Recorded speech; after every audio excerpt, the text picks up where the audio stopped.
Sacred Symbols, a PlayStation podcast, is brought to you by, well, you. If you want to learn how to support our show, go to patreon.com/laststandmedia.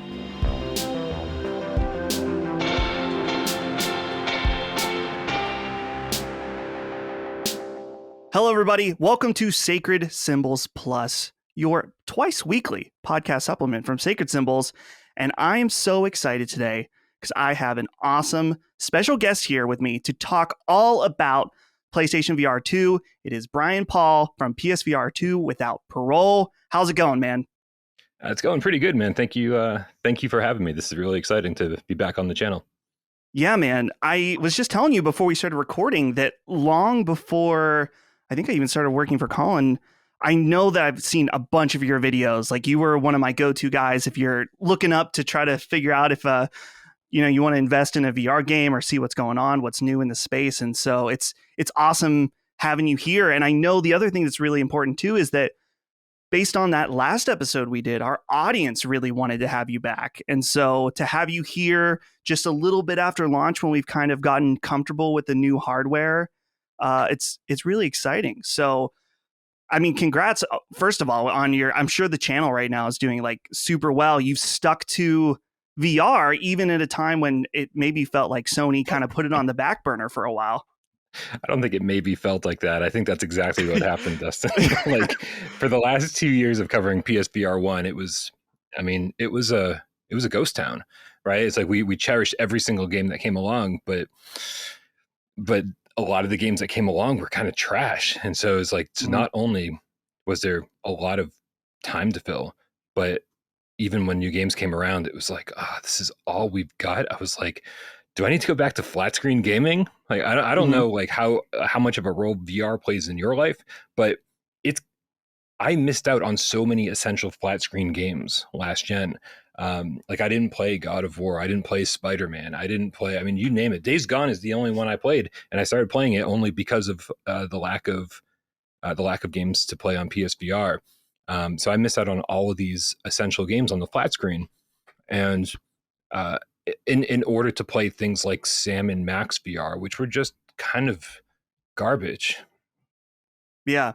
Well, that's the thing too, is that, and I think we'll get into this as well, is just VR is such an interesting, there's a million reasons why it's an interesting industry, but it's been really weird to watch it ebb and flow, where it's either, I feel like the conversation is either like VR is the future, it's dominating, look at these sales, or VR is on the out, and now no one cares about it. And then it's like up and down and up and down. And right now, we're kind of I feel like it's a little bit in between, and maybe this is a good place to start this conversation. I want to get into details about hardware and some of the, obviously the launch lineup and stuff like that. But leading up to PlayStation VR2 felt kind of weird to me and the rest of the guys from a Sony, like how much they're promoting it and what their thoughts are on the actual device, because in some ways it felt confident, but it also, like, there was the stuff about them potentially cutting their sale or their predictions or their order, and then at the same time they're like, no, it's not. So how did you feel going into this launch about the confidence of the platform? Man, I was all over the place. It was like a roller coaster ride. Like a year before launch, we were like, all right, anytime now they're going to start talking more about it. And then 6 months before launch, we're like, yeah, anytime now they're going to start talking more about it. And that we kept saying that, like, for month after month after month, getting closer and closer to launch. And then, we were a month out and we we're like, when are they going to start talking about this thing? Like, when is it going to actually be like their focus, their priority? And it never really became that. It was great. I think the thing that we all kind of rested on, and the only thing that made us a little bit more reassured, was the fact that we were getting a AAA built from the ground up game with Horizon Call of the Mountain on day one. Like, this was a franchise that was not only super important to Sony but also to the fans, and it was a VR exclusive game. And so it's like, well, why would they invest so much money into doing something like that and put a property that they have that's so important to them up on the chopping block if it wasn't going to be something that they really were going to back? And so I think that was the reason we were confident, but everything else made us not so confident. So I mean, I'm with you, man. Like I totally understand both sides of it. Right. Yeah. It was. I always was saying before launch that they needed to come out strong with some of their first party IP, not necessarily made by one of their first party teams, though. In this case, it was Firesprite. So basically, that like stamp of confidence, like, yeah, we're putting our big games on this, and they're going to be made for VR.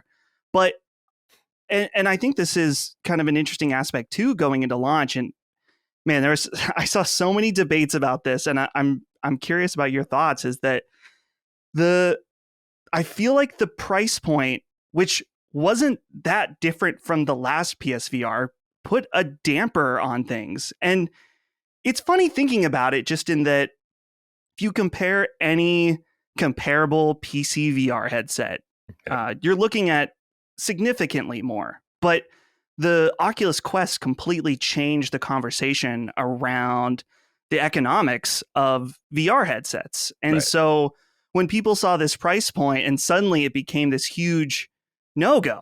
But I feel like for people like me and you, the difference between a Quest and a PSVR2 is just staggering for the enthusiasts like us. But I can also understand the perspective. It's like, okay, well, my Quest plays Beat Saber and Pistol Whip and a few other things that I want, and this just plays them better. So how do you feel about this whole pricing conundrum, especially now post launch and seeing how people have adopted it? Yeah, I mean, again, leading up to launch and not knowing how much it was going to be, the predictions in my community were all over the place, and I went back and forth on this too. I was like, well, if Sony really wants this thing to succeed, then they will make sure it's $300, right, or like $400 maximum. And I think that's pretty much where I maxed out. And but in the back of my mind, I was like, well, I'm buying this thing no matter what. Like channel or no channel, this is the thing that I've wanted ever since I was born. That's how excited I was about it, right? Because PSVR1 laid the groundwork, but it was messy. I think messy is the right word for PSVR1. Right? Tons of wires, the breakout box, light tracking, move controllers, right? And then it was just difficult for people to get into. And then PSVR2 is kind of like the first time in my life that like VR is just what I want it to be. And so I was willing to pay any price. But for the rest of the normal consumers out there, I think the magic price point would have been $300 or $400, right? But that would have been like, hey, we got to get rid of eye tracking. Hey, we got to get rid of this or that or whatever, or the OLED screens, like whatever they had to do.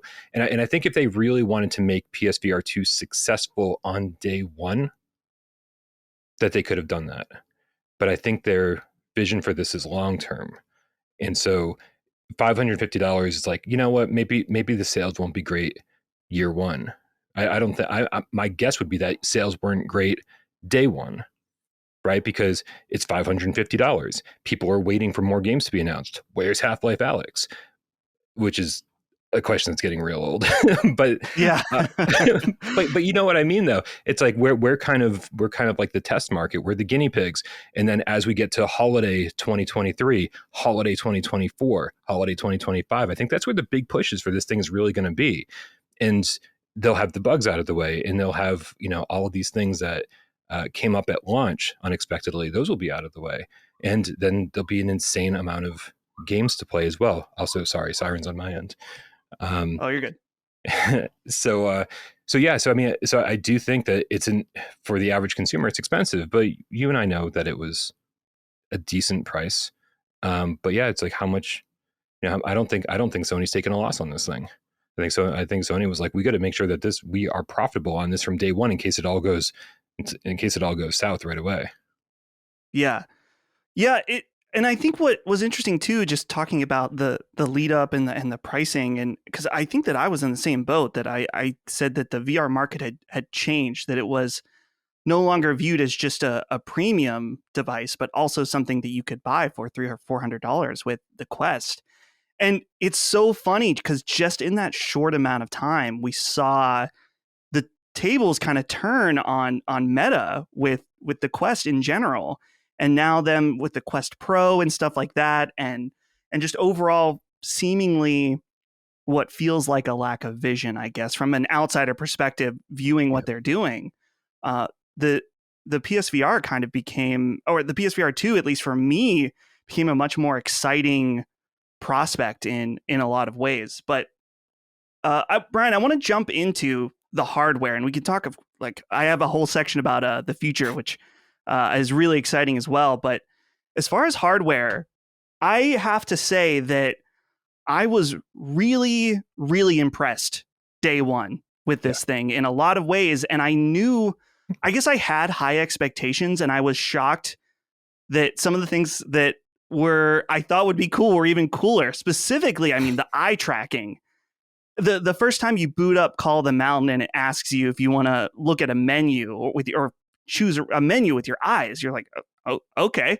And it's a little weird it's almost jarring, but then it actually goes through. And so you see decisions like this with eye tracking, which is obviously huge for foveated rendering. It is obviously essential to make that feature work. But that in combination with the 4K OLED screens and how big of a deal that is, how are you feeling about what was, I guess, the choices they made in order to make this thing a premium device at, again, when we compare it to a PC hardware, much, much cheaper? I mean, it's tough, right? Because we don't have the alternative sitting here. We don't have another PSVR2 alternate history version, right? That doesn't have eye tracking, that doesn't, look quite as good. So we can try this one on and then try that one on and say, well, which one of these would we rather have? Which one of these would have been, more consumer friendly or more priced accordingly for the consumers? And since we don't have that, I mean, I have to say that, when I put the PSVR2 on for the first time, I didn't go to CES, right? I didn't get to try Horizon like a bunch of other people did. I didn't have the headset 2 weeks in advance. We're blacklisted by Sony, so like they don't want anything to do with that. Oh yeah, big time. So we're in the same boat. Yeah, we're in the same boat. Yeah, is it because you just were too honest about the products in the past, or it's everything, man? I'm trying to remember if you talked about that with Colin. I may have I don't think so. Misremembering, but I think then I still had hope that maybe somebody over there was still going to respond to us. And so obviously when you're blacklisted, you don't know the reason. It's not like they send you an email and say, well, here you go, Bryan. Bullet pointed, this is the reason we're no longer going to respond to your emails. And so, but I think it's very clear. Not only are we super, super brutal when it comes to like just not taking Sony's shit. I mean, the PlayStation Store is fucking garbage, dude. Like it's an embarrassment for somebody who's taking 30% cut of every game that's being sold over there. I know so many indie developers that are like, where the hell is our game? Like, why isn't it listed on the PSVR2 store? Like, why do people have to search for it in the search bar? It's not even showing up here or there or where. It's like, it's bullshit that they're taking any cut from some of these games. So it's that kind of stuff, but it's also, like we're privy to way too much information, and I didn't know when to keep my mouth shut. I don't break NDAs, but I do tell people the things that I think they need to know. Like when PSVR2 was a full year out, but no one knew that. No one knew that it was going to be Q1 2023 back in Q1 2022. Everyone's like, oh, it's probably going to be a few months from now. It's probably going to be holiday this year. It's probably going to be. And so I leaked that. And I think that's the last time I heard from Sony. And and I also leaked all the specs, which probably wasn't great either.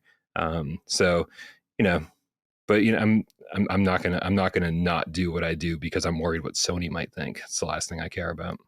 I love them, man. I love the products they put out, and I love the hardware, and I love the games, and I would love to have a relationship with them. But if this is how they want to do it, then I mean, it's their ball game. They don't want to toss the ball over, man. That's fine. I'll just keep doing my thing.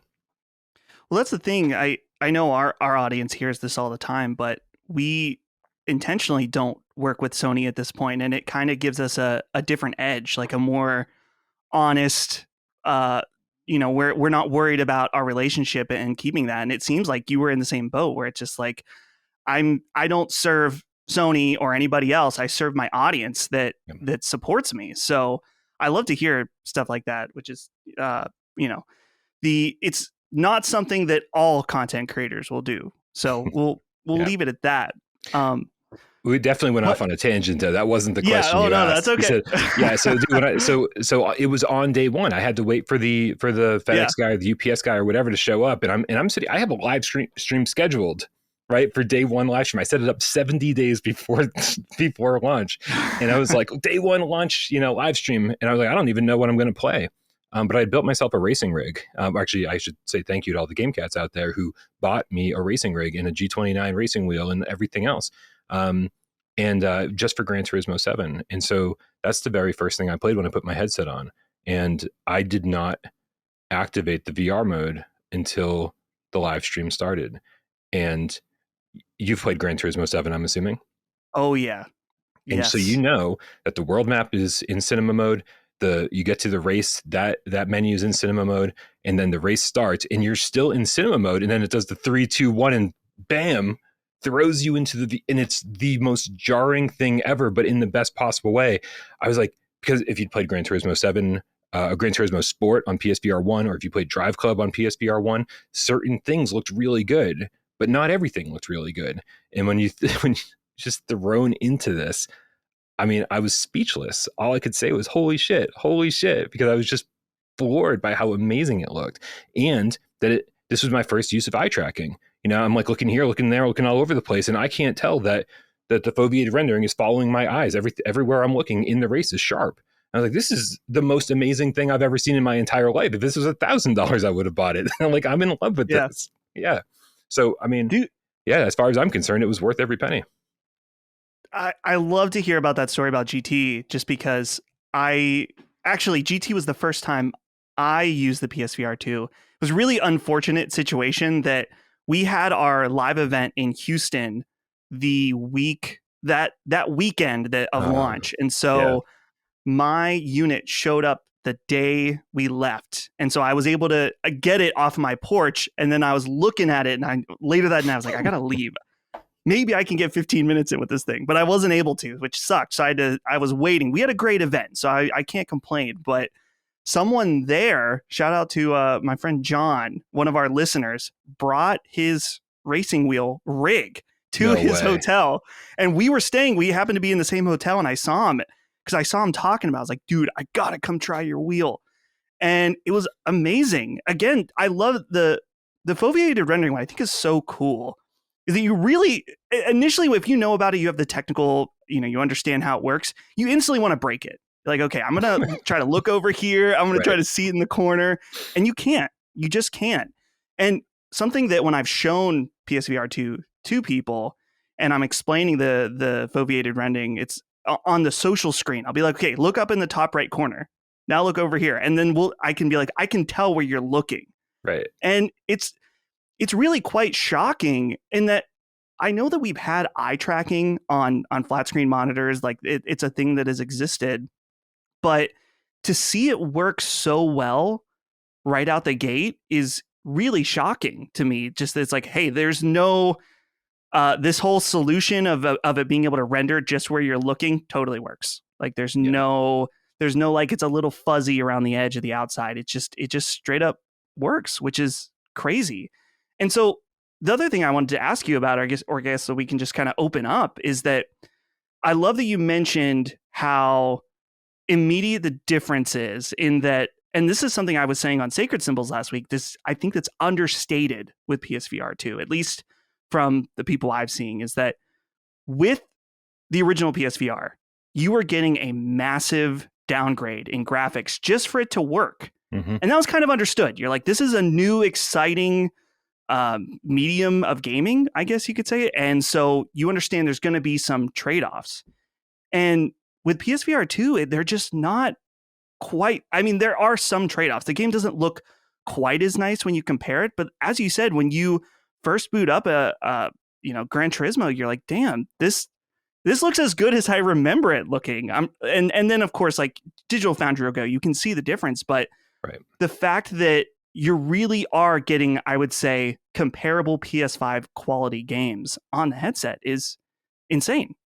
Well, and this is the thing that like non-VR gamers and people who just don't care about VR will point these things out, right? They'll be like, oh, there's some shimmering in the anti-aliasing on Village, or, or whatever, or something about, the LOD in Gran Turismo, or, and you can see it, right? Like, I mean, if you're looking for it, you can absolutely see it. In Gran Turismo, I love doing the go-kart racing.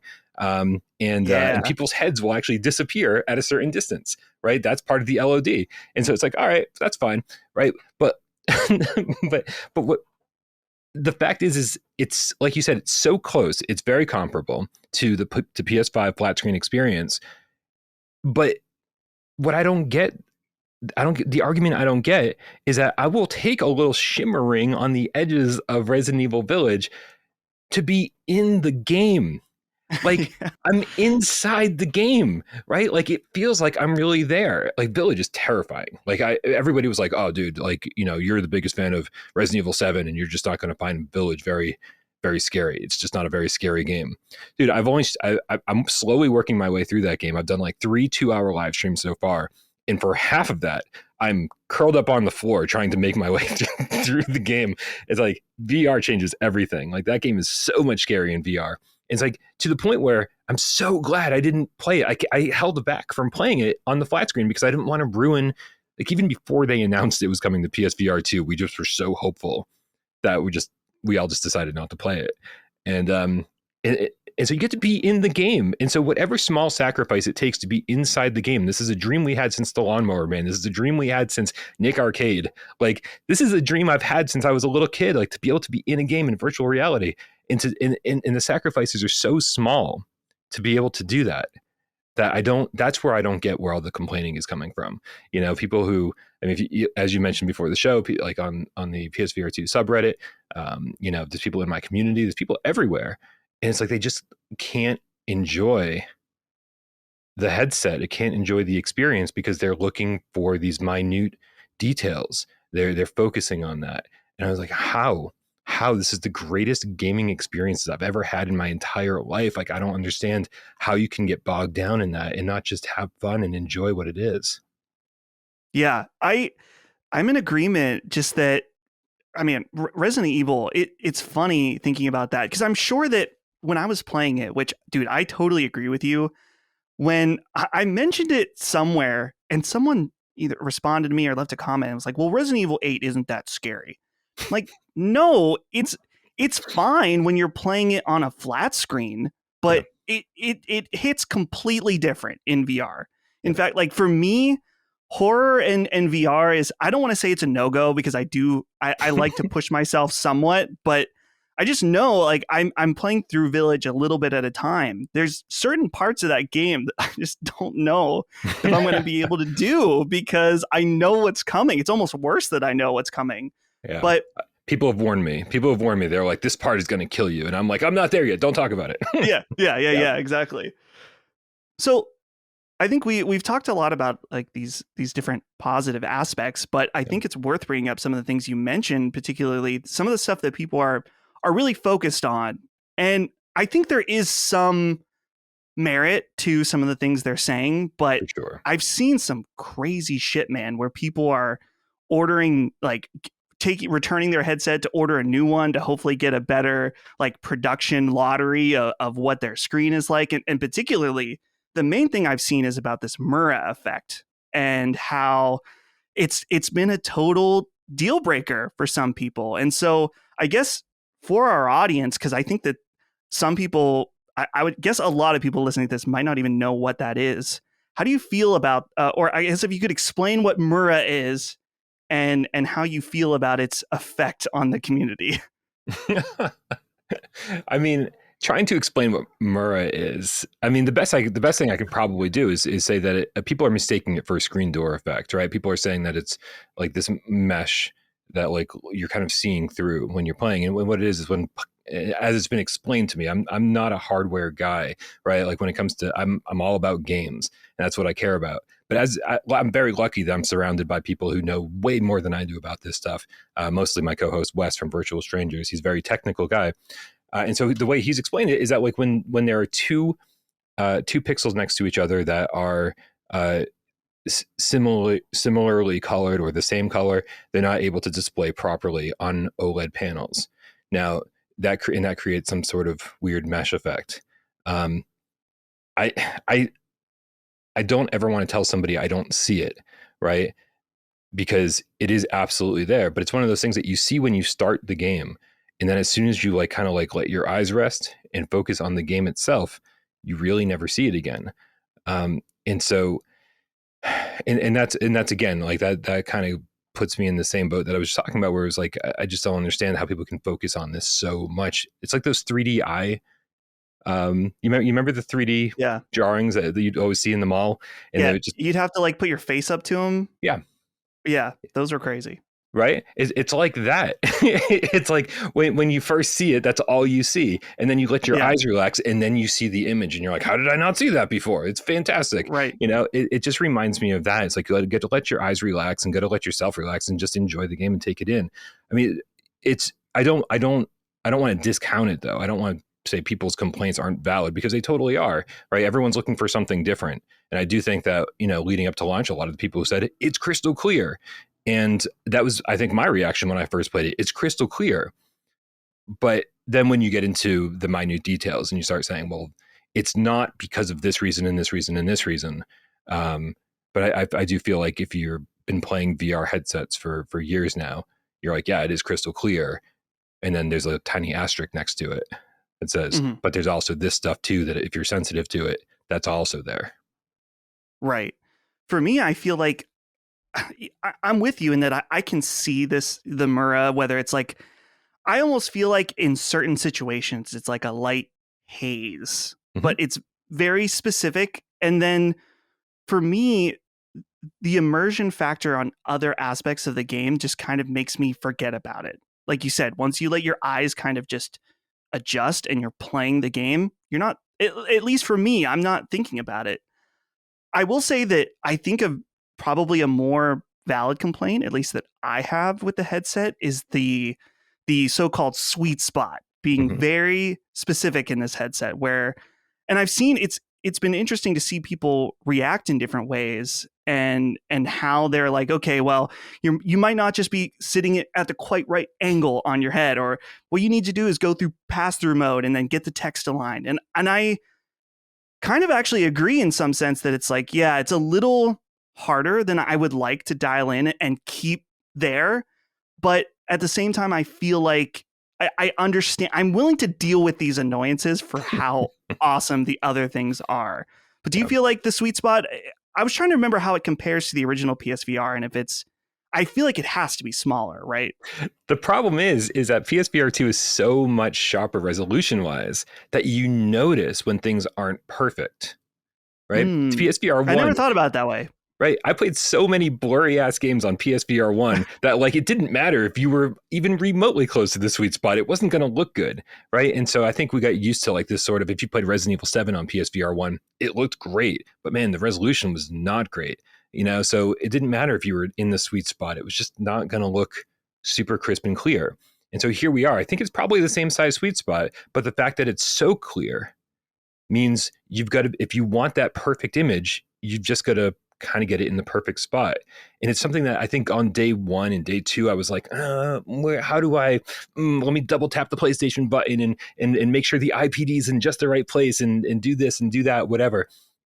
And now it's totally different. Now it's just, because I do play my PSVR2 every single day for like way too long, like 8 hours a day, because I got 40 games to review. And so now it's, you know, it's just sitting over there. I throw it on and I start the game and I'm good to go. And I'm like, well, how is that possible? That it was so difficult to dial in on day 1, 2, and 3, but on day 4 through 25, it's just pop it on and I'm good to go. And so, and I think it's just a time thing. I think it's just you'll get used to it eventually thing. And because I think that's how it was on PSVR 1 as well. But again, with the resolution difference, I just don't think it mattered as much. Yeah. And I got to comment also just in that you mentioned about just being able to pop it on, and definitely you do get used to the way it needs to sit on your head. You just get a feel for it. Yeah. But you mentioned the ease of use, and I don't really know if there's a larger conversation we can have about this, but since we are calling this a review discussion, is just thank God how much easier this thing is to just set up. Yeah. Good Lord. Yeah. And I applaud Sony for the first PSVR. I actually consider it like almost an engineering miracle that they figured out how to make a webcam and 2 old ass controllers do VR. It's really quite incredible at the price point at the time is insane. But man, when you start using, and I'm sure you felt that more than anybody, it's just like, man, and especially when you start using other headsets, you try either Oculus or whatever that don't have that kind of Right. MacGyvered solution for tracking. It's like, man, the fact that I can just plug this into the front, scan my room, and I'm good to go, and it remembers the different scan locations if you move your headset around and stuff. It's so much better. And so I don't know. I'm sure you're feeling that as well. Particularly if we're reviewing games all the time and did so much work on the original PSVR 1. It's just like, I'm sure that was a daily struggle. Yeah, I mean, you know, a lot of people will say, "Oh, the breakout box wasn't that big of a deal. The wires weren't that big of a deal. I just hid it in my entertainment center." Dude, my place looks like a fucking frat house or like a bachelor pad. Like I live by myself and I'm a mess. Like I'm just an absolute mess. And so my entertainment center reflects that. Like there are wires hanging out everywhere. There are old consoles that are not hooked up to anything. Like it is just a disaster. And so for the better part of 6 years, that breakout box was dangling in front of my entertainment center, and it was not hidden. It looked terrible, and there were wires just everywhere. And so for somebody like me who isn't going to take the time and actually make sure that everything's, you know, zip tied and put in the right place and cataloged and all that stuff, it's wonderful to just have one wire. And if I do want to put it away, which I'm never going to, obviously, then boom, one USB-C cable. That is amazing. Yeah, dude, for me, one of the killer things was I got PSVR, the original PSVR at launch. And so this was around the same time. I'm trying to remember how much later PS4 Pro was. But it was very soon after, like within, I think 6 months to a year, right? Yeah, it was pretty close because I remember people were shocked that Sony would offer like two high-end products like back to back. But the first PSVR breakout box does not pass through HDR. Right. And that made me want to die on so many occasions. It's like I spent so much money on this PS4 Pro so I can play Horizon in 4K HDR. And every time I want to switch back and forth, I need to switch these HDMI. It was like just already annoying, this breakout box. And then on top of it, it's like I got to switch this out if I want HDR. So it's very, very much appreciated, the one cable solution. And now I think about it, I didn't have this written down, but I think it's worth talking about as well, is the cord. Because I find this to be another point of contention in a lot of ways, is that I think that, I don't know, I want to say this in a way that's respectful, because I really don't, I'm not a subscriber to the like cordless VR is a million times better. It is nice when you're playing Beat Saber or something and you don't have to worry about this cord, but to me, it's a totally fair trade-off that you got to plug something in. And I've seen people that say like, no, PSVR2, it's a no-go. It has a cord. How do you feel about that? Do you think that's like also like this kind of community thing that's like, okay, you just take a step back?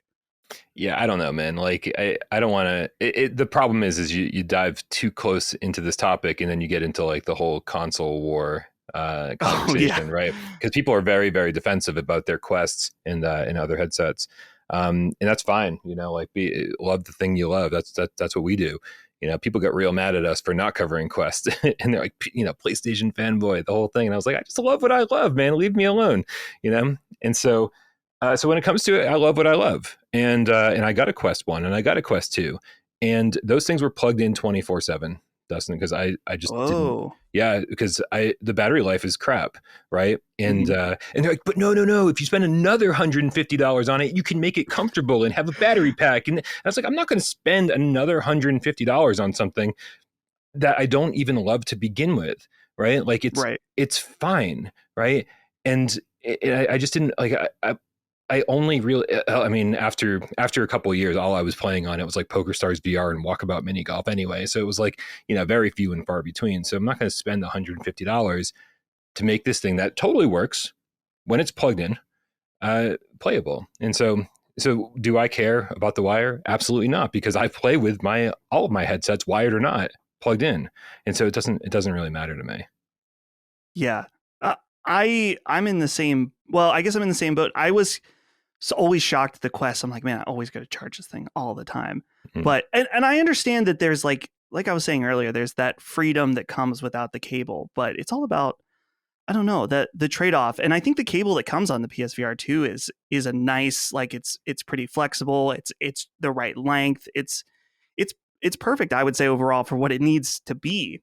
Right. But moving on from some hardware stuff, I want to talk about this launch lineup, because this is something that I had poo-pooed a bit before it came out. Oh, You don't want to you talk have about some. the Sense controllers?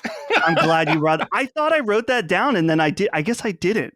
Dude, Let's talk about the Sense controllers. there's no Actually, I'm gonna big have you light host the bulb show on now top too. of it. What's Yeah, that? right. There's no light bulb on top of it. There's Oh, that's right. There's an analog stick. I mean, dude. Yeah. Hey, I'm sorry to detour from No, please. from where you No, were going. I'm so glad you did, because I swear, I remember I was writing out my notes and I was like, oh, we should talk about those Sense controllers. And I guess I didn't write it down. So I'm actually very glad you brought those up. Let's talk about the Sense. Dude, I mean, first of all, they track great, right? No more light tracking, no more cameras duct taped to my ceiling like they were before. They're still there. It's just that I don't use them anymore.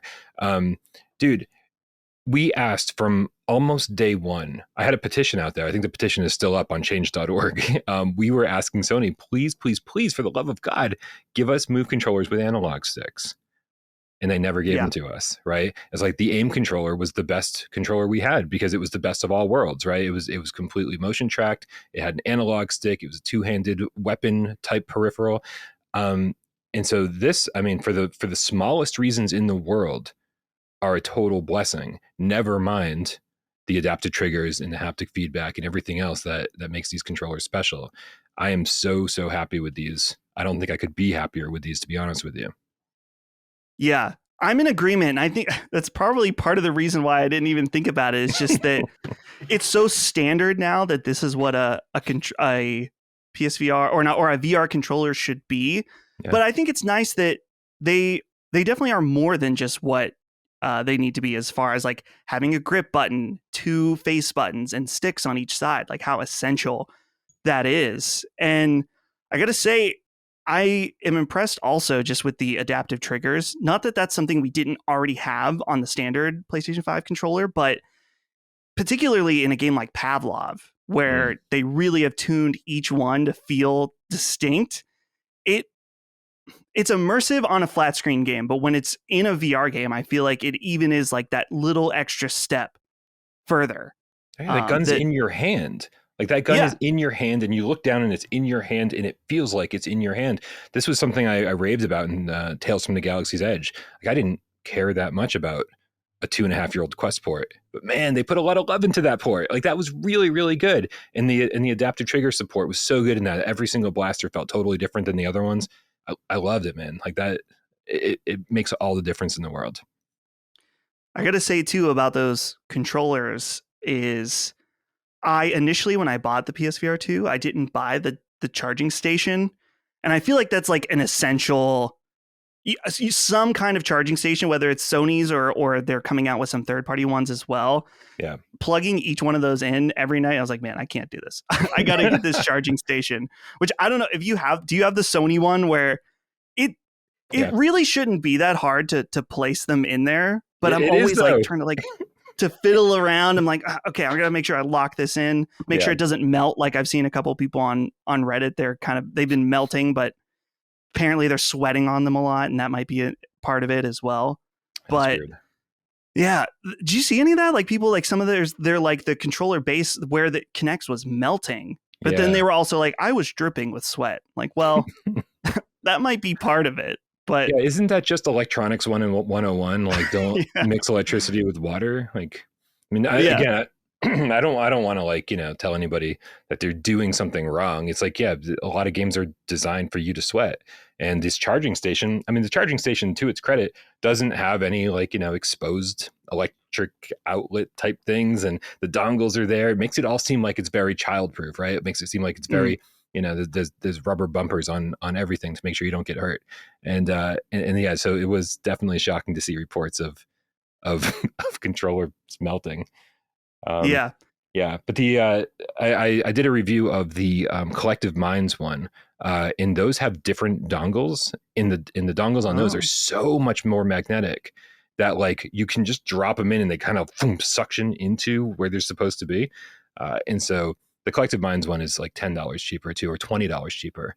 And dang. it's a stand for the headset. So like for me, uh, they sent me one for free, so I should probably mention that. It sounds like a paid commercial right now, but it's not. Yeah.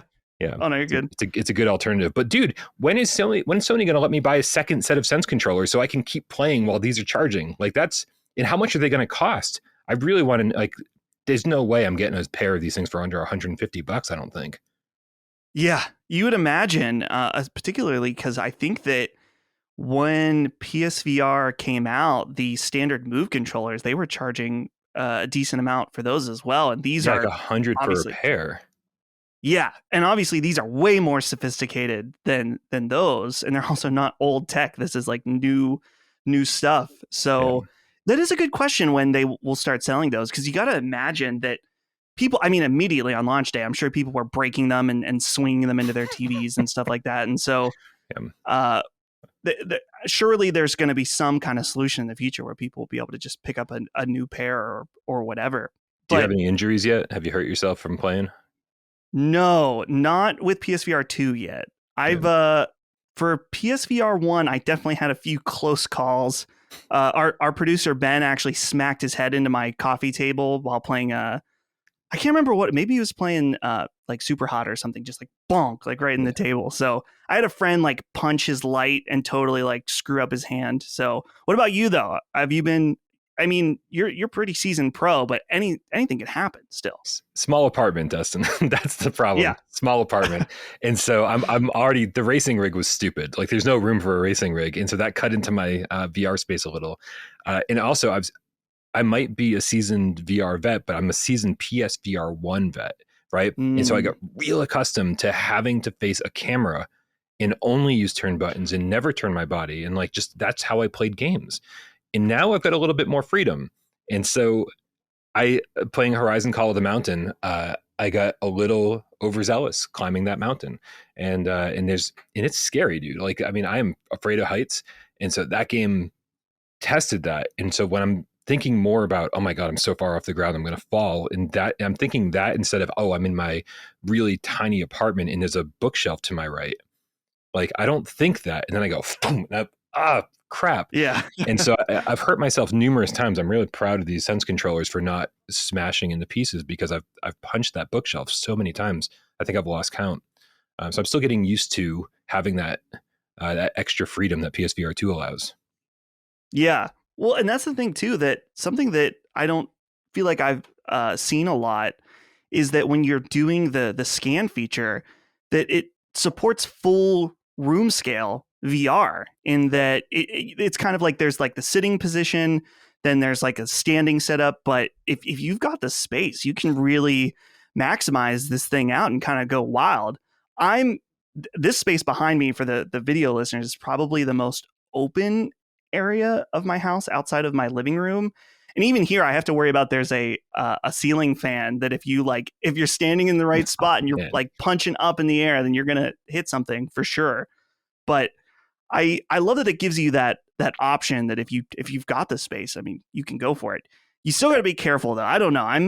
I'm the type of person with VR that if I'm home alone, I don't like to use the headphones and VR at the same time, because I feel like I'm a little bit like, I don't know. I just am freaked out. Like, is someone going to open the door? Right. You're Someone break into vulnerable. my house? I won't even, I feel so vulnerable in VR. Yeah. So it's, it can be a trip. And also, dude, when I play Resident Evil, never using headphones for that. I can't do it.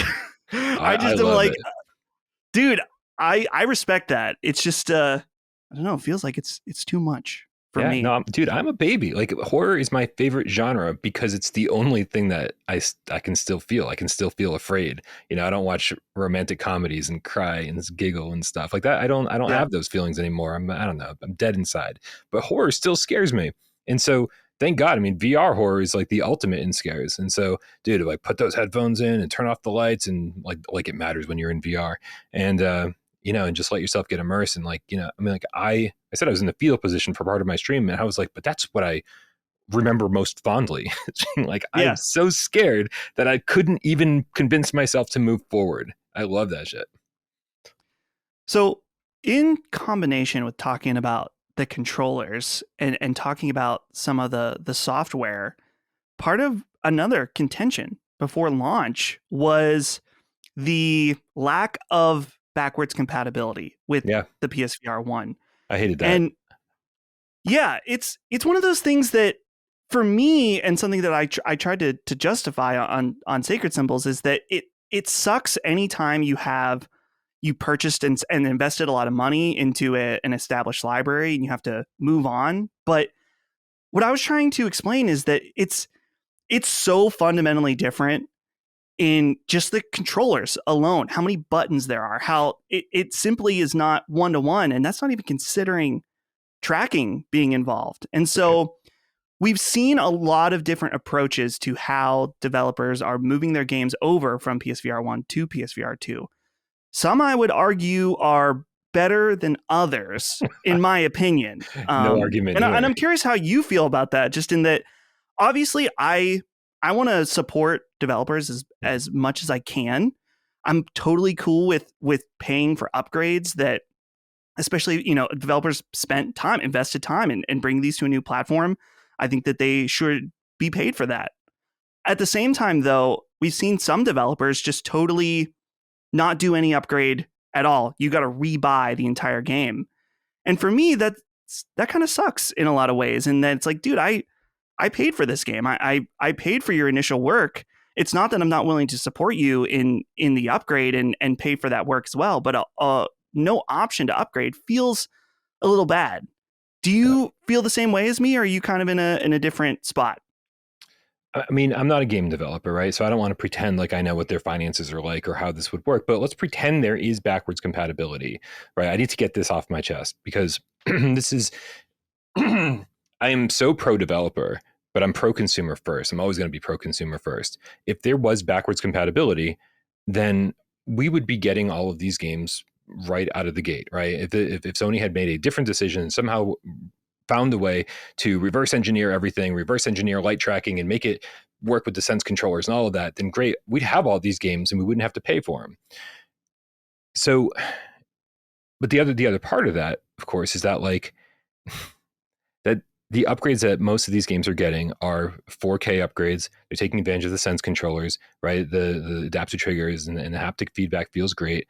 And for some of these games, we're even getting like headset feedback, which is amazing too. And so do I think developers should get paid for that work? Yeah, but like, should they be going back to the well and charging the people who supported them the first time around? The benefit that they're going to get from these upgrades and getting their game on PSVR2 shouldn't come from the people who already bought the game on PSVR1. The benefit they should get is from having their game on the most cutting edge VR platform out there, the most accessible VR platform out there, the best VR platform out there, which means that over the course of time, it'll be one of the largest audiences for any VR platform out there.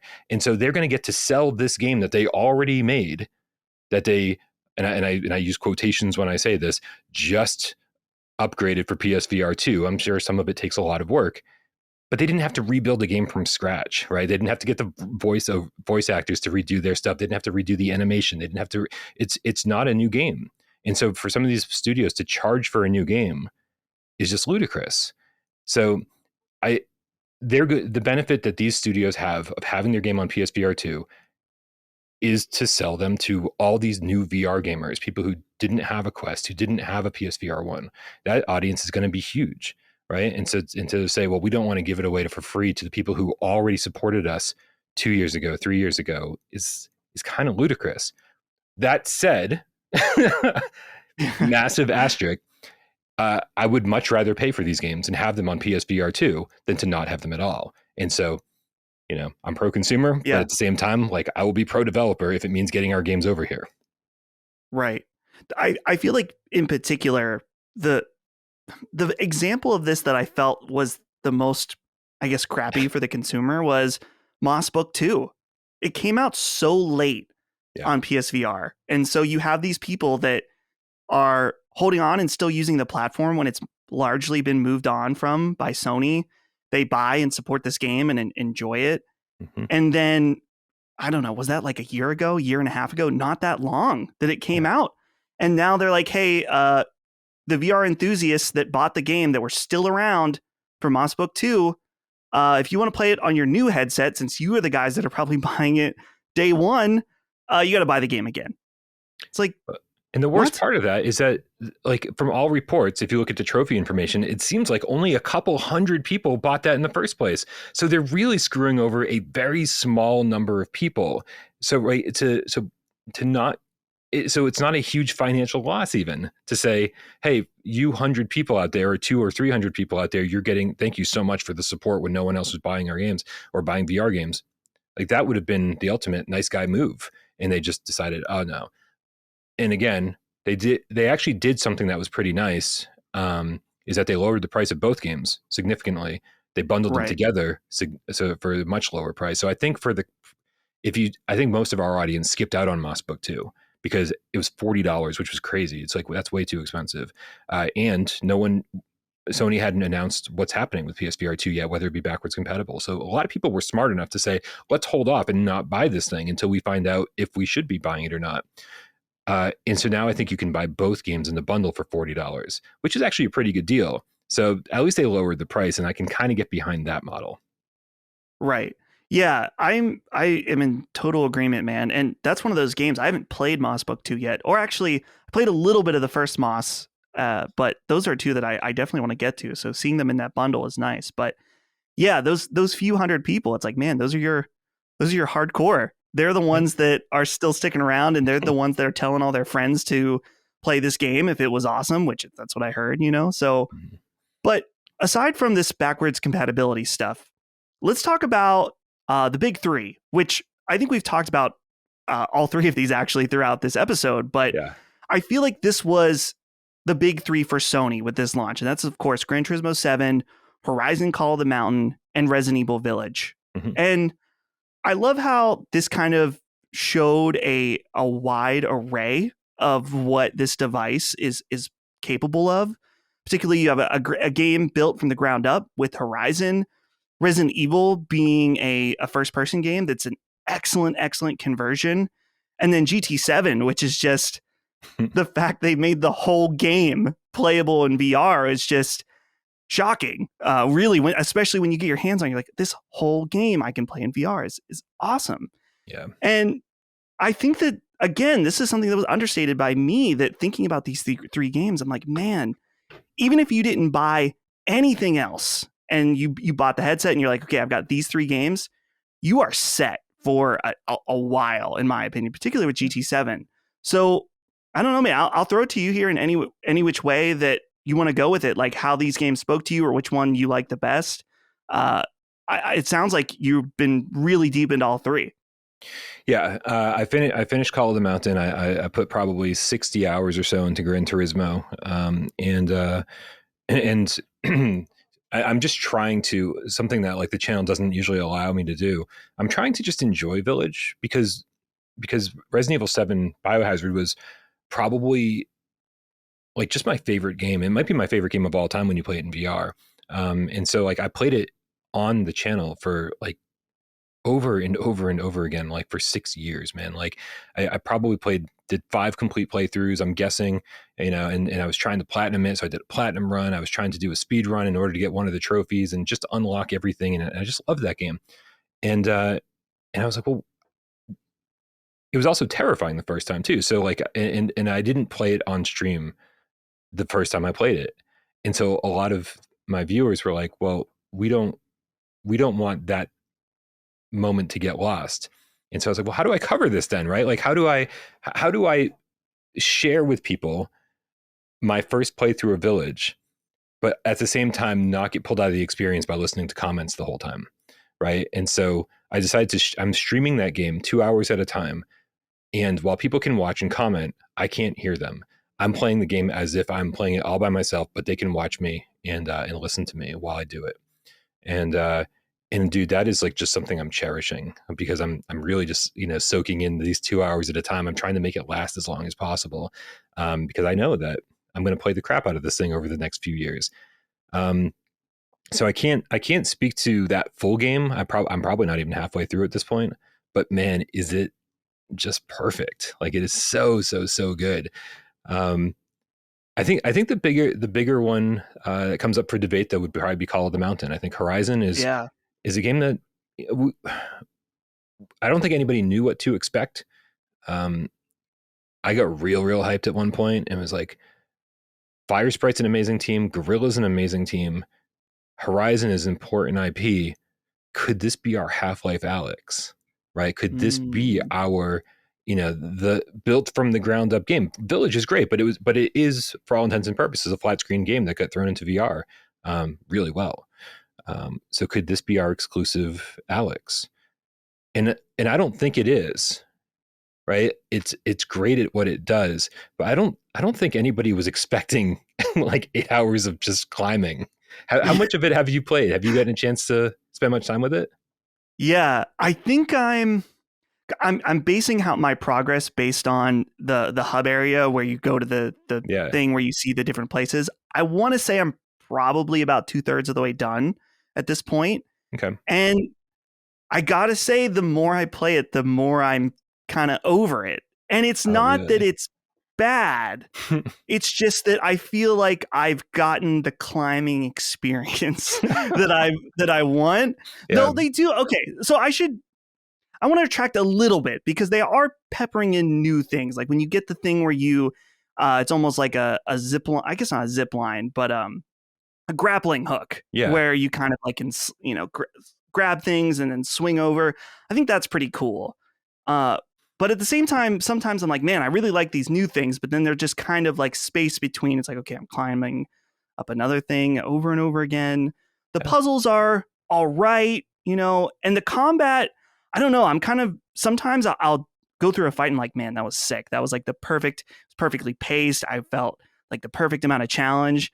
And then other times I'm like, man, this is the spongiest robot dinosaur I've ever shot at in my life. And it's beautiful for sure. Like, man, it is a stunning looking game. Yeah. But I don't know if I would say I'm disappointed or like think it's great. I'm just kind of like, this is good. This is a good, interesting game. I will say it's shocking that this is the bundle in game, because I would imagine that this game, if you're a new VR user, could easily make you sick. Yeah, I've heard that.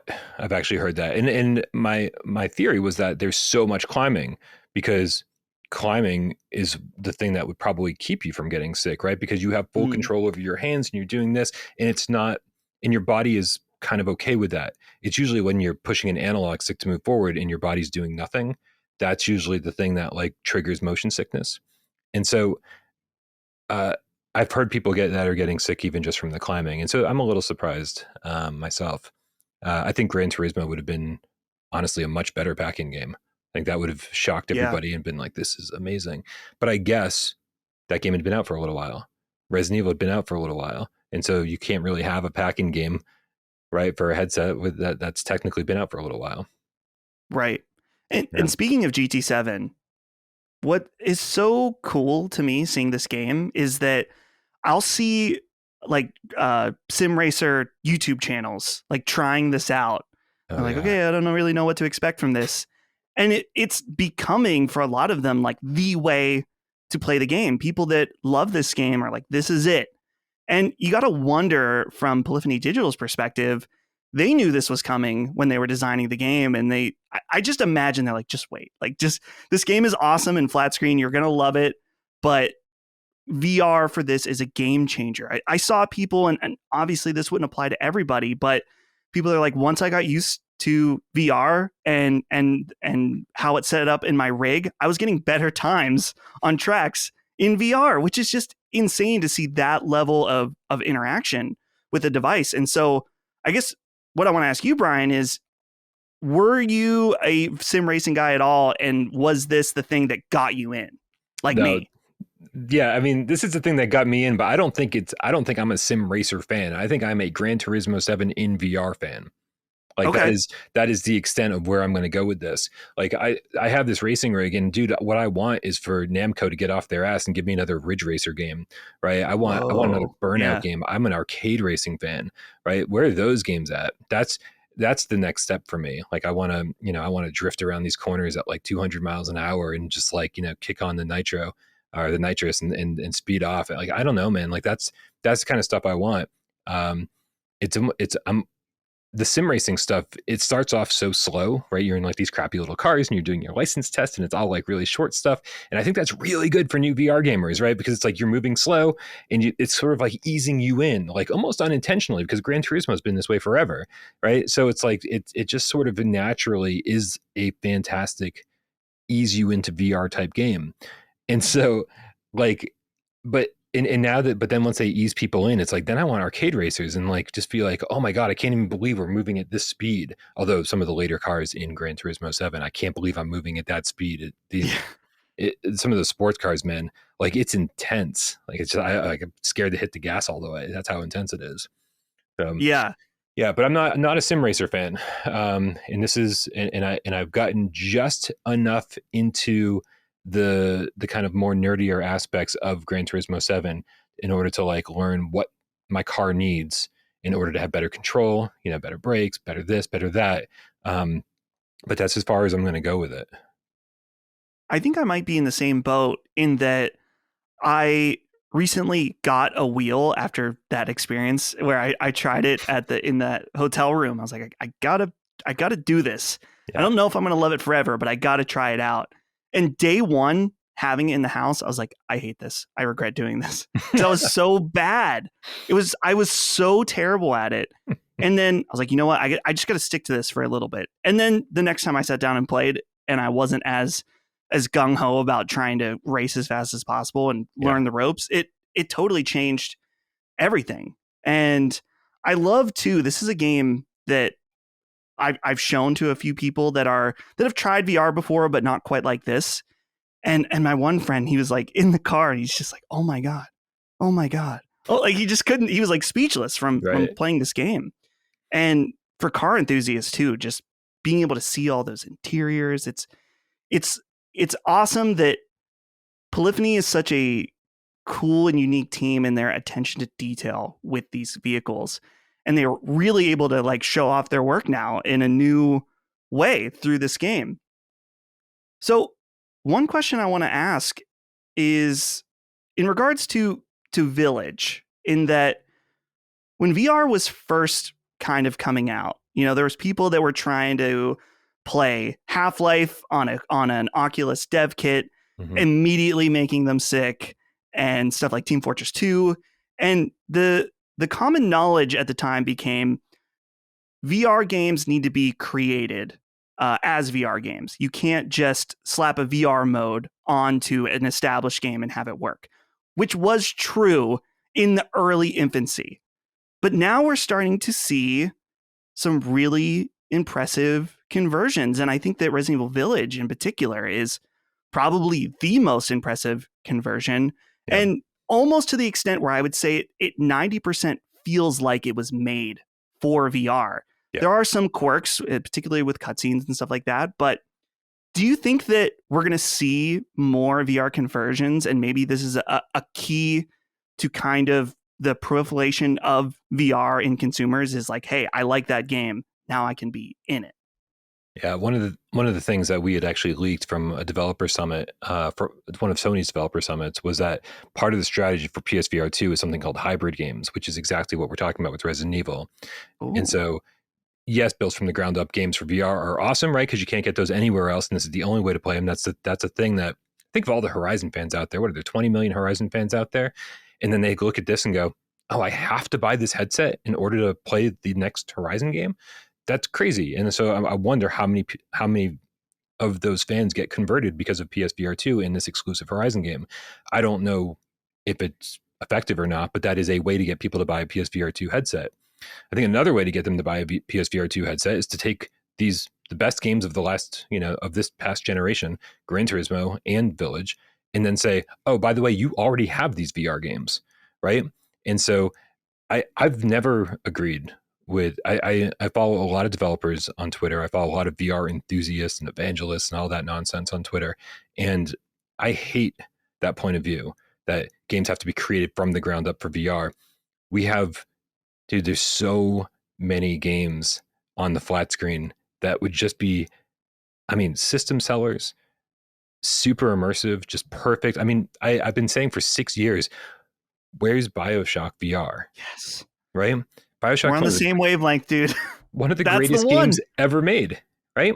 One of the greatest games ever made, super duper atmospheric, just amazing gameplay loops and everything else. And those boss battles would be amazing, like the sense of scale with the big daddies, right? All of that would be amazing. Um, and and you mentioned, just to go a little bit further with the BioShock thing, you mentioned that the cutscenes are a little wonky in Resident Evil Village. And I've grown to, as somebody who grew up playing Lucasfilm and Sierra point and click adventure games, like those are my favorite growing up. I used to love cutscenes. I used to love buying a PlayStation 1 game and like and watching like a 3-minute CGI introduction, right? Like unplayable. I loved that stuff. I loved cutscenes. VR has turned me against cutscenes, right? I need to be immersed in the game for as long as possible. I need to have control over my character. I hate being pulled out of the action. I hate when my feet are glued to the floor. Developers need to get more creative in their way of telling a story in VR. And BioShock already does it. BioShock lets you listen to audio logs as you're walking around. And it's one of those games that just, to me, is it would be magical. Where the fuck is this game, Dustin? Where the fuck is it? Yeah. Dude, it makes so much sense. You've got a gun in one hand, you've got your plasmids in another. It's like shocking to me in a lot of ways that it doesn't exist. And it makes me wonder if maybe they're waiting and they're going to remake it at some point, and that's when they would do it. It's like, to me, from the Sony perspective, I'm like, this is a game you need to go pay for. Like, go to 2K and be like, hey, we want this. We know it's going to be, which I'm sure that there's similar stuff going on, deals with Resident Evil, particularly. We know that Resident Evil 7 never came to PC VR.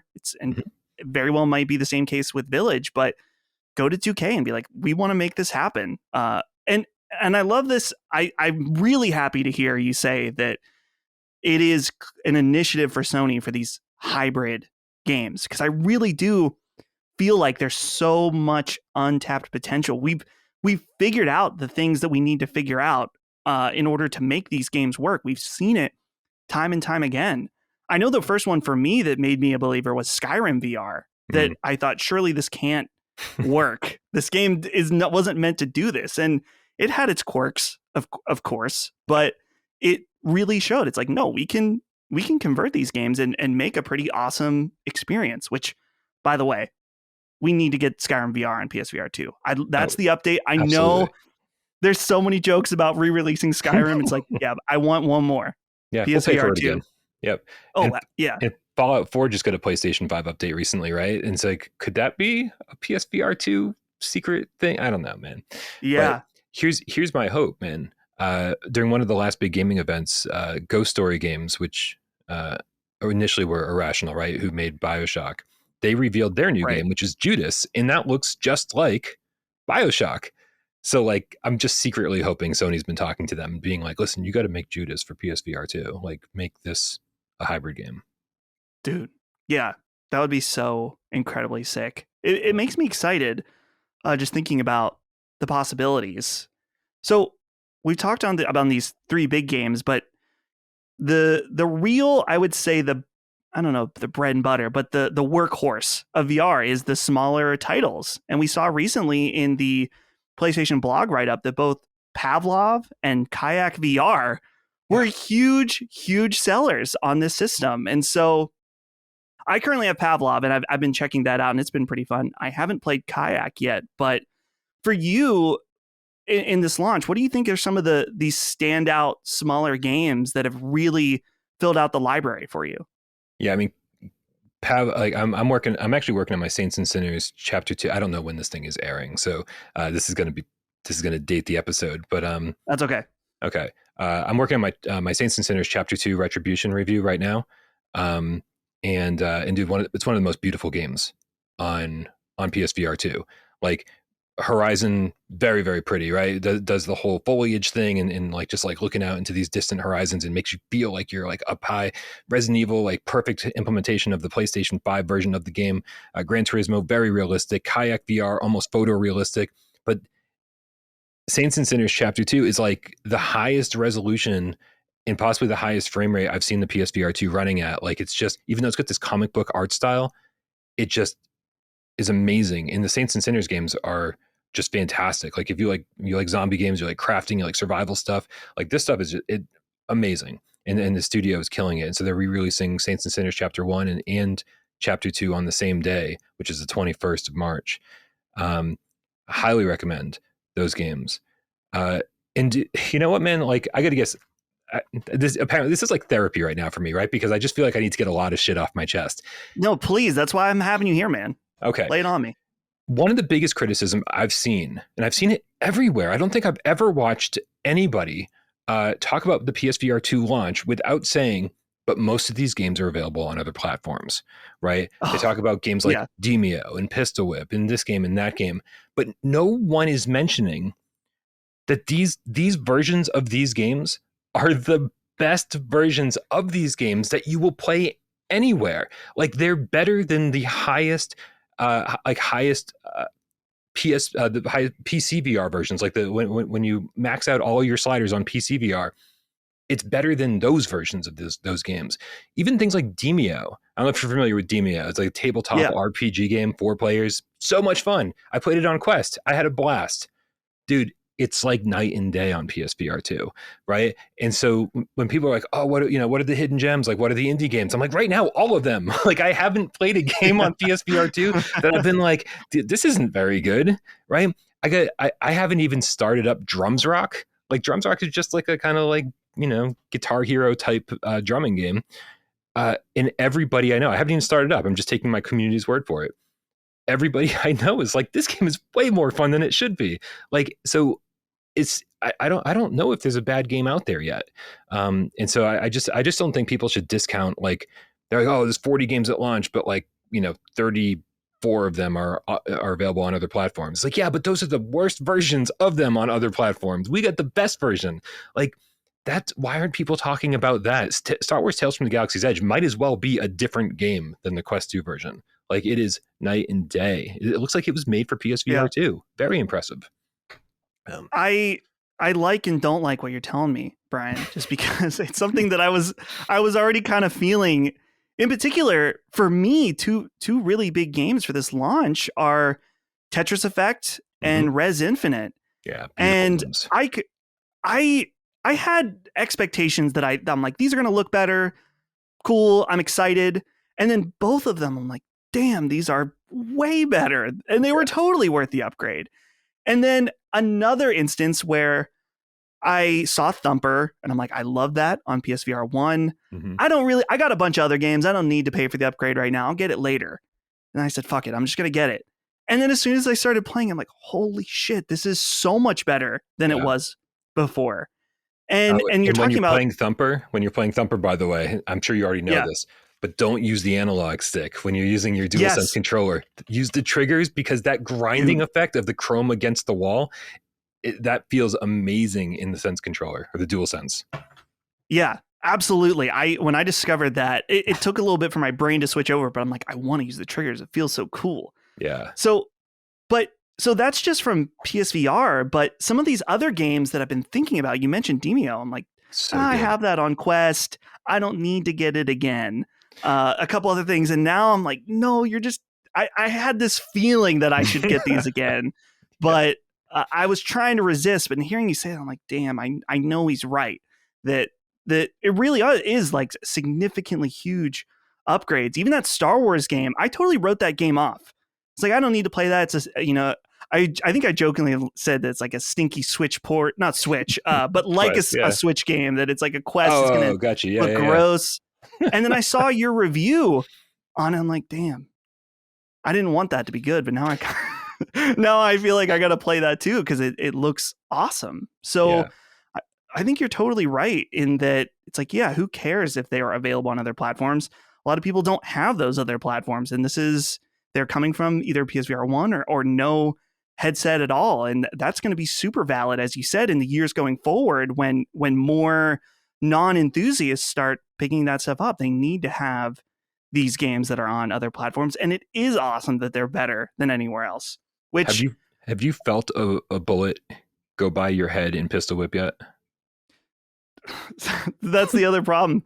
Pistol Whip is one of the games that I have on Quest that I haven't rebought. Yep. But dude, I've heard so many people say exactly what you're saying. They're like, Pistol Whip on PSVR2 is miles better.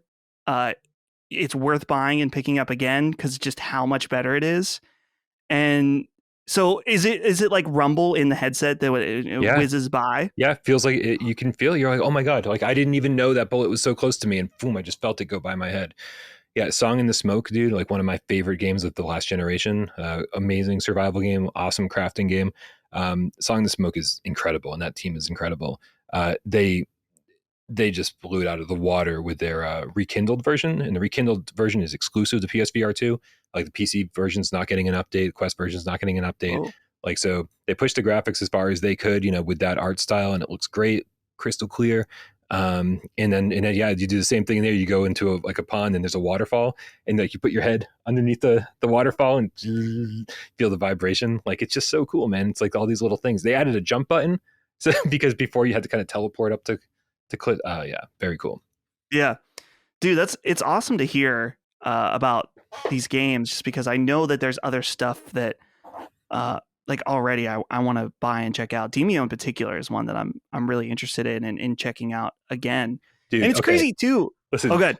I'm sorry. Like Demio, I get excited about Demio for the dumbest reasons, right? Because it's a very basic looking game, but man, like I love like zooming all the way in, right, and like being like right there on the table and seeing everything as life size as possible. And there's so much detail and these tiny, like these subtle animations in the characters.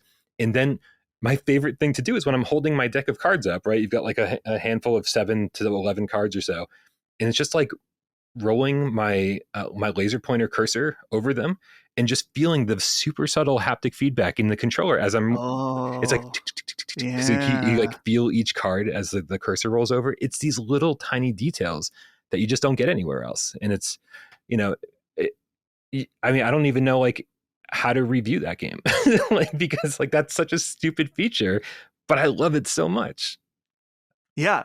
Well, dude, I think it's worth saying that those small details, sometimes the ones you don't even notice, are what make things so immersive. Is that little extra touch of the feeling of the cards and dude, I love that stuff. It's stuff like that where you can really get into the nitty gritty, and going that little extra step for something to feel just right is what's awesome about VR. Those little details. And it's funny too, thinking about just the current games out, is that for me, I guess beforehand I was like, okay, there's a lot of stuff I'm already aware of.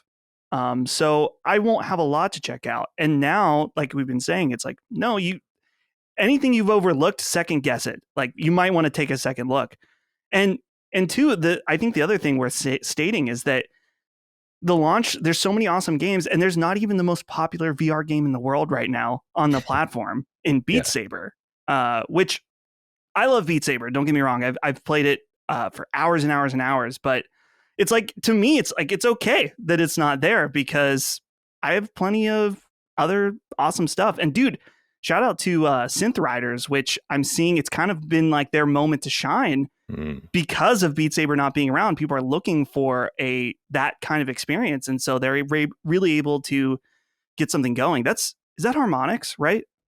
No, Cluj Interactive. Oh, okay. Harmonix had a VR game too at some point. Yeah, it was like a Harmonix. It was like a visualizer. It was like a weird launch title for PSVR 1. Oh, yeah, it was strange.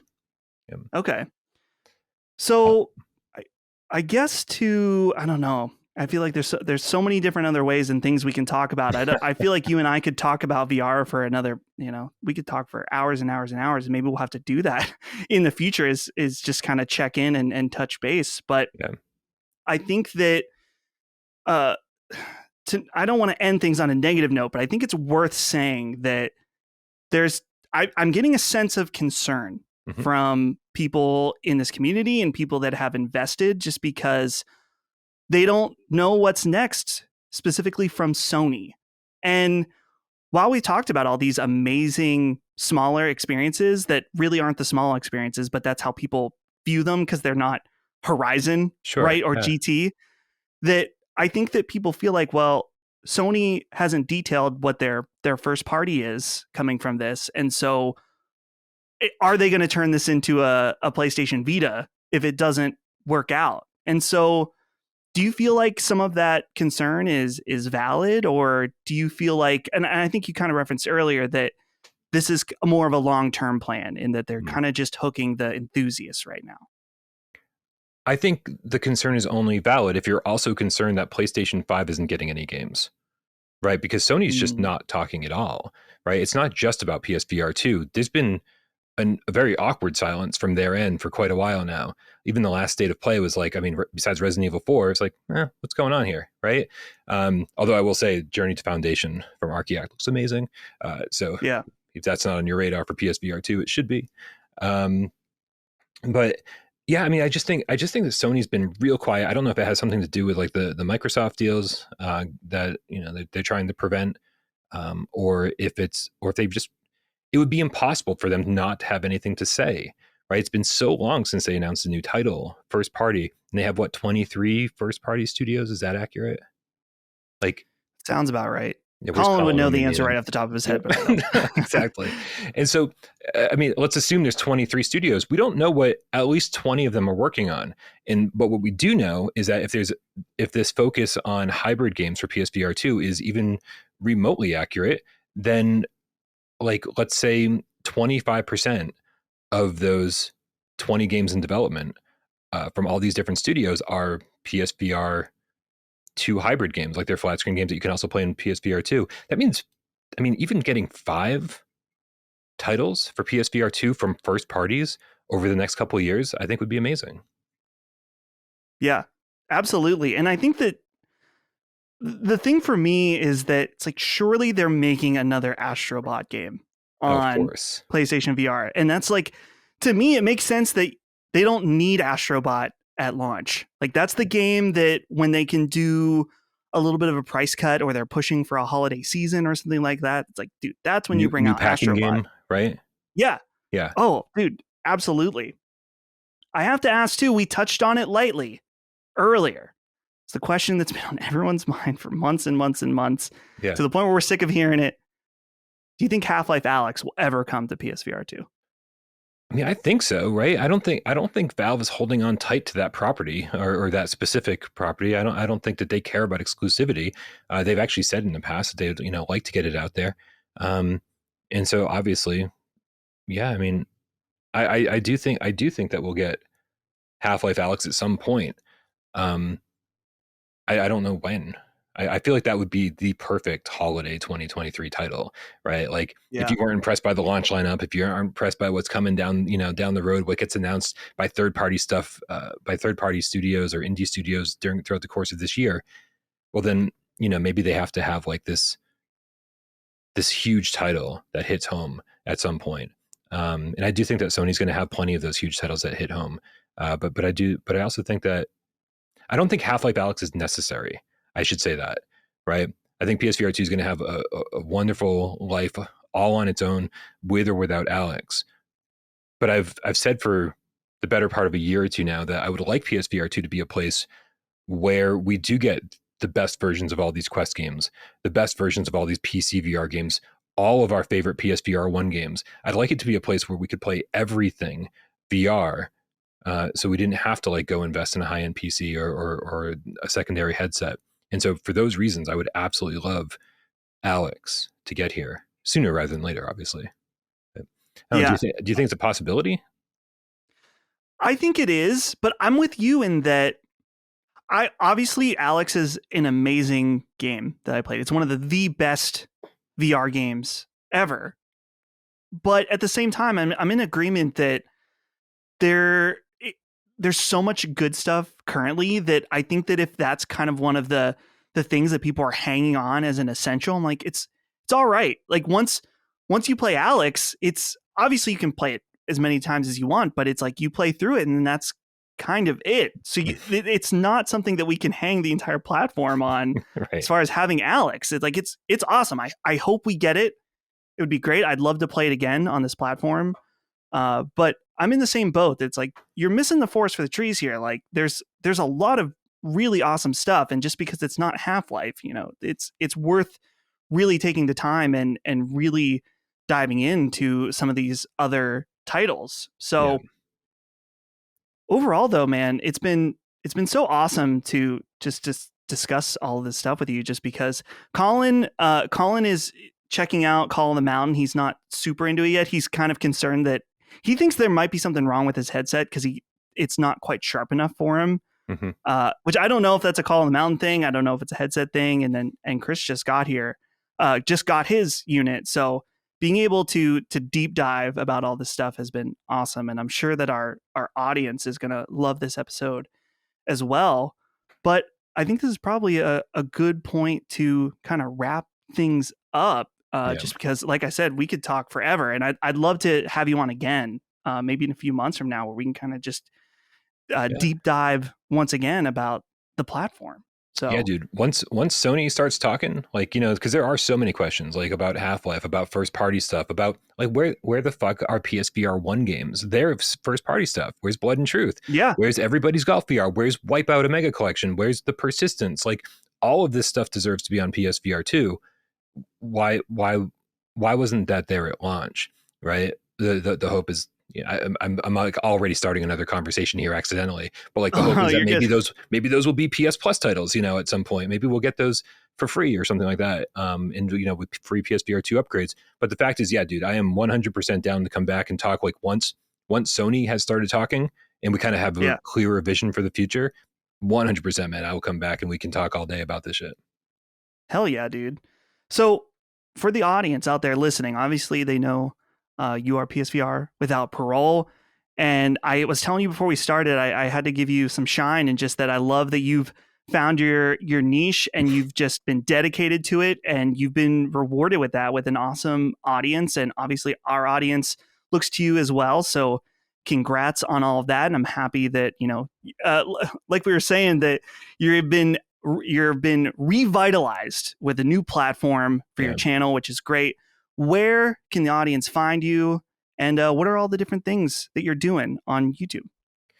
YouTube.com/withoutparolegames, obviously. And on Twitter at Parole PSVR. Had to think about that. But yeah, I try to do too much, I think, right? Because behind the scenes, it's just me, right? I'm very, very thankful that, I have three amazing co-hosts. I've got AJ on Monday from PSVR Underground, Wes from Virtual Strangers on Wednesday, and then Miles Dyer from Miles Dyer Official on Friday. And I've just three very distinct personalities that all love VR, and I just love hanging out with them, and they make my life so much better all the time. But behind the scenes, like doing, the reviews and everything else, it's just me. And I always kind of wanted to be like the IGN, which is like fucking detrimental statement at this point. But like, I wanted to do everything. I wanted to be like breaking news reports and reviews and live shows and Let's Plays and this and that, whatever, it's like everything that you could possibly want. And I still am trying to do that. And so really it's like, I definitely want to be people's one-stop shop for PSVR2.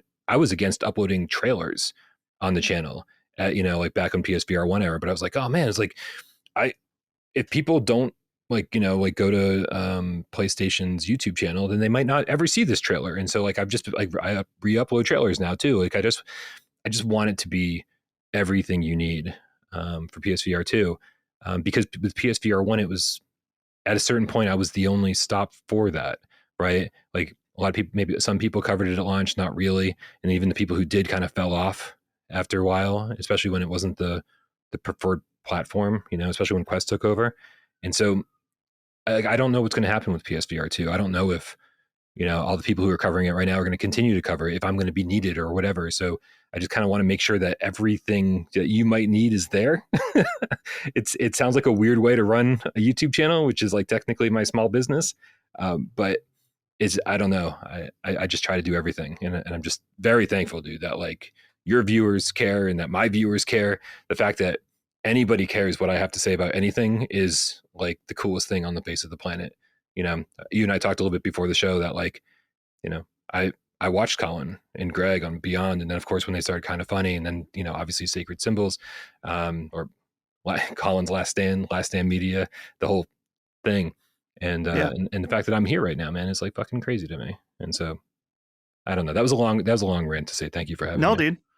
Dude, that was perfect. We're happy to have you. Happy to have your expertise in this area. And so is our audience. And obviously, thank you so much for your time just to come do this, just because PSVR2 is fucking awesome and it should be celebrated and discussed. So I'm super happy we got to do this episode. And of course, thank you out there to our patrons. Initially, this will go live for them first and foremost on patreon.com/laststandmedia. So thank you. We hope you guys have enjoyed this, and we'll be back later with more Sacred Symbols. Thank you again, Bryan. And we'll see you guys later. Sacred Symbols, a PlayStation podcast, is a product and trademark of Last Stand Media and Colin's Last Stand LLC, and is proudly recorded in the USA. The show is conceived by, is written by, and is directed by me, Colin Moriarty. My co-hosts are Chris Raygun Maldonado and Dustin Furman. The show is produced by executive producer Dustin Furman. It's edited by associate producer Ben Smith. All of Last Stand's theme music is by my best friend, Ramon Narvaez. As you know, all of Last Stand's shows, including Sacred Symbols, are fan-funded on Patreon at patreon.com/laststandmedia. The following names are at the producer level on Patreon, our highest tier, and we're grateful for your thoughtful and kind contributions to our independent endeavor. Thank you.